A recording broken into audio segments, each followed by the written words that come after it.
আসসালাতু আসসালামু আলাইকা ইয়া রাসূলাল্লাহ। আসসালাতু আসসালামু আলাইকা ইয়া হাবিবাল্লাহ। আল্লাহ পাক কোরআনের মধ্যে আল্লাহর ওলিদের ব্যাপারে নিজেই সাক্ষী দিচ্ছেন। সূরা ইউসুফ ৬২ নম্বর আয়াতে আল্লাহ পাক বলেন, আলা ইন্না আউলিয়াল্লাহি লা খাউফুন আলাইহিম ওয়া লা হুম ইয়াহজানুন। জেনে রাখো, আল্লাহর বন্ধুদের কোনো ভয় নেই এবং তাদের কোনো দুঃখ নেই। আল্লাহর ওলিদের ব্যাপারে আল্লাহ পাক নিজে সাক্ষী দিচ্ছেন, যারা আমার বন্ধু তাদের কোনো ভয় নেই। আর দুনিয়ার মানুষ সকলেরই কিন্তু ভয় আছে।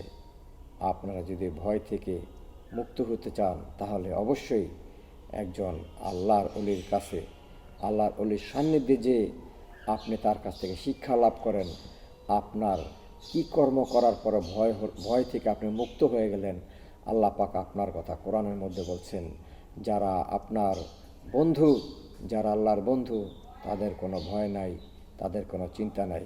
আর দুনিয়ার মানুষ, আমরা যদি আল্লাহর ভয় এবং চিন্তা থেকে বাঁচতে চাই তাহলে আলা ইন্না আউলিয়াল্লাহি লা খাউফুন আলাইহিম ওয়া লা হুম ইয়াহজানুন। যারা আল্লাহর বন্ধু তাদের কাছে যেতে হবে, তাদের কাছে যে শিক্ষা অর্জন করতে হবে। আসসালামু আলাইকুম।